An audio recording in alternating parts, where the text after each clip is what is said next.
This is the weekly sales meeting for July 16th, 2023.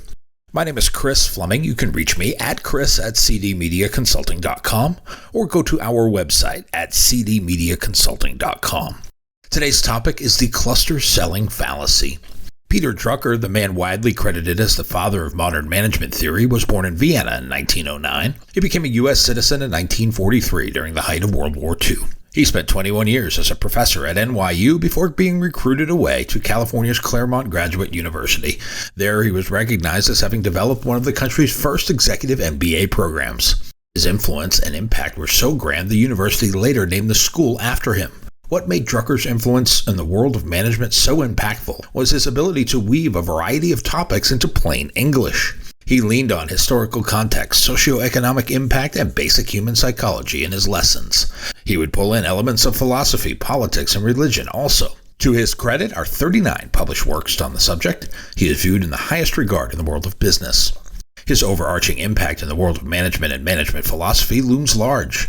There are two exceptional statements that have affected the business world to the positive, and one surprising statement that may have harmed the very businesses he was aiming to save. To the negative, he is almost solely responsible for the concept of outsourcing. Do what you do best and outsource the rest was the motto circulated by Drucker and Drucker's disciples in the late 1980s and early 1990s. Like that, management types forgot Drucker's first rule. His first rule, which we are coming to, was ignored as people found ways to outsource company functionality in favor of profit. The goal was to drive stock prices up in our quarter-by-quarter world. Service to the customer went right out the window. We are not good at customer service. Let's outsource that to India. Company employees are no longer talking to their friends and neighbors about service issues. It is now non-employees with zero equity in charge of the process of executing this task. Outsourcing may have helped companies with profit, but it did not do much for servicing the customer. There is a thought gap between the notion of servicing the customer and outsourcing that service. Now that we have poked holes in his work, let's give the man the credit he deserves. He published his book, The Practice of Management, in 1954. In it, he states a company's primary responsibility is to serve its customers. Profit is not the primary goal, but rather an essential condition for the company's continued existence and sustainability. This is that rule number one. Service is king, but profit, after all, is not a dirty word. According to Drucker, it is a byproduct of servicing the customer well, and necessary to sustain the long-term viability of any company. Many Wall Street-focused companies have thrown Drucker's teachings out the window. They favor the more Hollywood-based management techniques. Hollywood in the way of Michael Douglas's character Gordon Gekko in the movie Wall Street. Gekko would never pass for Drucker, and Drucker would never be mistaken for Gekko. As you know, Douglas's character uttered the iconic phrase, "Greed, for lack of a better word, is good." There is now a whole army of Wall Street types inspired by that phrase. That is where we live now. It is no longer about servicing the customer. It is about squeezing every last ounce of profit from every dollar for short-term gain. That is with no regard for the long-term impact. The second and more impactful statement from Peter Drucker is concentration is the key to economic results. No other principle of effectiveness is violated as consistently as the principle of concentration. It was made worse with the introduction of clustered operations. In the world of selling multiple stations, our motto seems to be, let's put you on every station. This is part of the cluster selling fallacy. Diversification is good in stock portfolios to mitigate risk. In broadcast scheduling, it dilutes the message and renders it ineffective. We have this natural tendency to take a customer and sprinkle a little of their money on every station in our group. It is not pixie dust, we shouldn't sprinkle it, rather than putting it where it will do the most good. And it is not only sellers that have this tendency, but our customers too. They heard about this idea of the media mix and think that it means they should do a little bit of everything. The very idea of the media mix is based on domination, not dilution. Unfortunately, customers don't invest enough money in any one thing to make the idea of the media mix work. Instead, their dilution of the message leads to a whole lot of nothing. We are better off taking that money and concentrating it on one fan base or lifestyle group.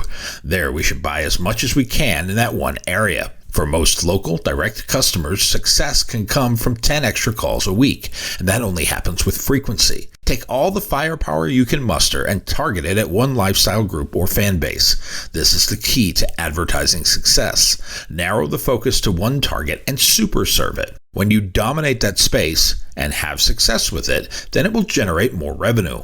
Part of that revenue can be reinvested into another lifestyle group or target.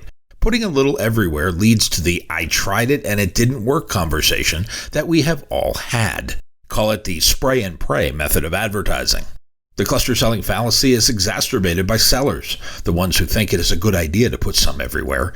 Putting a little everywhere does nothing for your customers and even less for your products. It does not create a loud voice in the marketplace for your advertiser. It does not grow your slice of the advertising pie.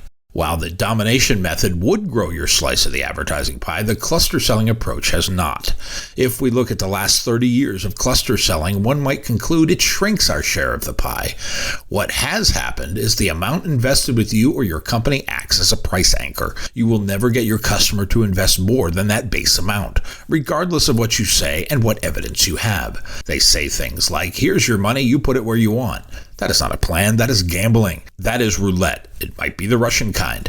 Advertising is not a game of chance. It is a plan of concentrated effort. It is more akin to military strategy. In war, concentrating effort where it will do the most good is the most effective. The same is true in advertising. Concentrate the message where the audience is most receptive. The fundamental question is whether advertising is a gamble or an investment. For those who do not understand it, they would say it is a gamble.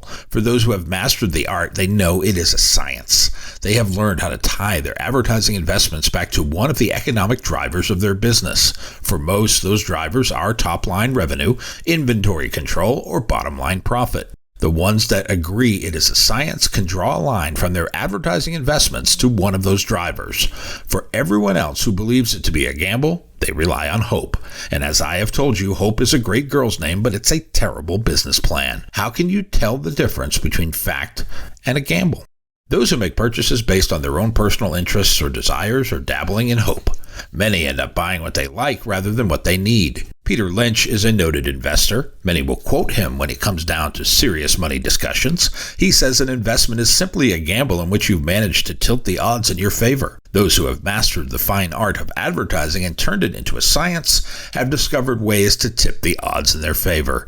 For them, there is a method and a measure in the action. It is not the 100% answer, but they understand it is a process. It is a path to the end result.